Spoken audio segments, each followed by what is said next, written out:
we're going to look at question 10 of the November 2013 paper. Mostly this question is on motors, generators and alternating current. The simplified sketch represents an AC generator. So there's the first thing that we need to look at. I've got AC, alternating current, and we are going to look at a generator. The main components are then labeled A and B, C and D. Now first of all, we need to write down the name of component A. Now there are two of them, two rings. We say it is the slip rings. And then B is this dark block here, so brush. Question 10.2. Now we need to write down the component, the function of component B. So if we look at the function, the brushes have the function of maintaining electrical contact.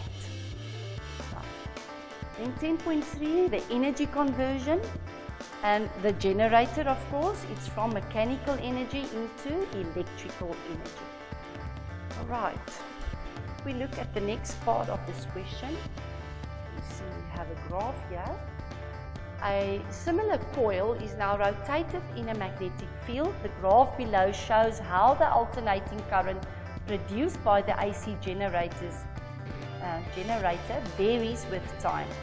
So if we look at our graph, we can see we've got the current here on Y, and we are given the maximum current on both sides.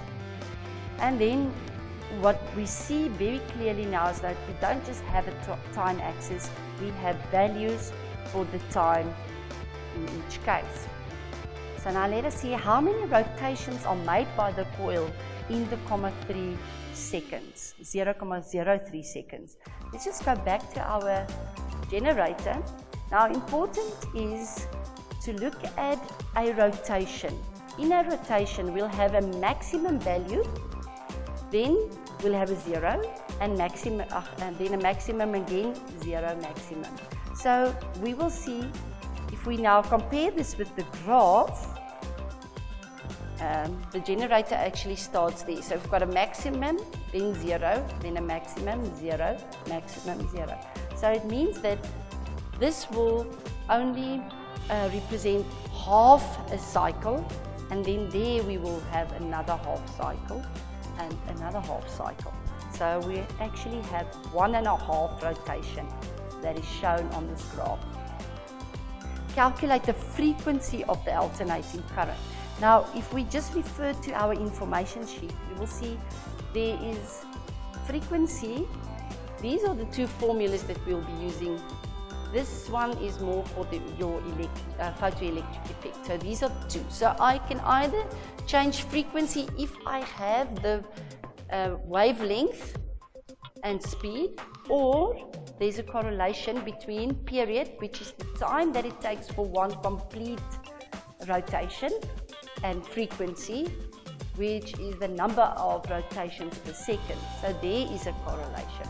So we must just make sure, what do we have? What is given in our example?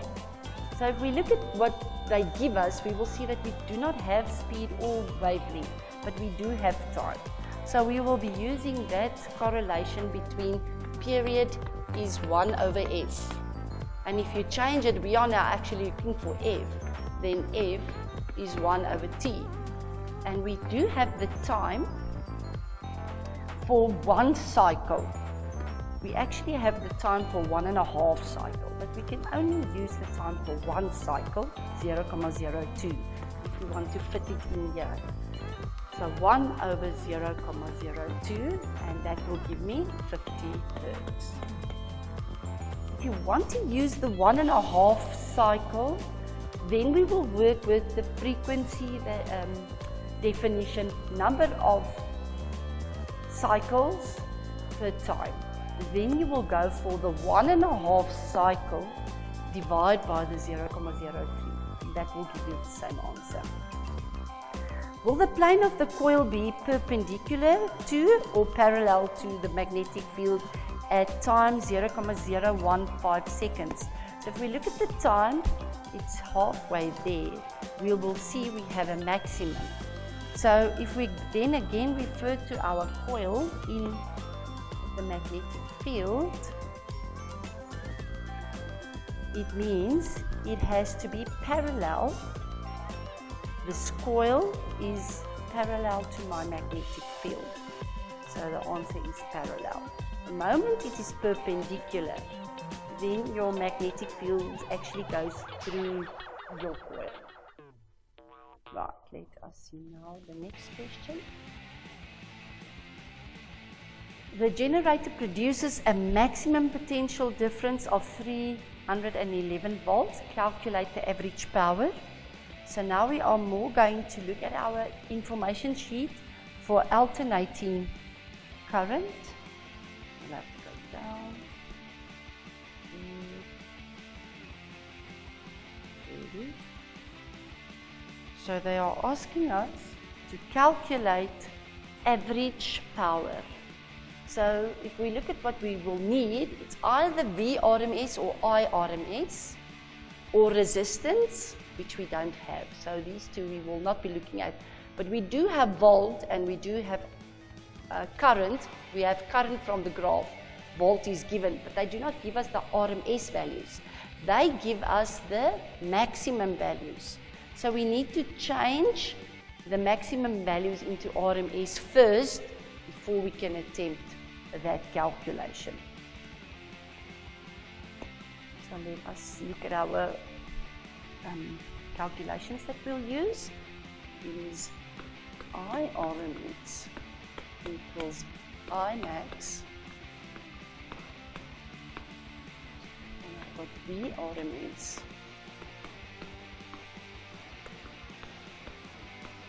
right, you can calculate them separate and then substitute your answers into your calculation for VR average power, or you can just substitute those two into this equation and do everything in one step. Will get you to the same answer. So this is 311 that was given, and the 21,21 that we read off from our graph, and that will bring us to 3298,16 watt. Remember about your unit there. Hallo, ek's Dian Venter, ek's hoofseun. Ek het al subscribe, het jy? Klik hier.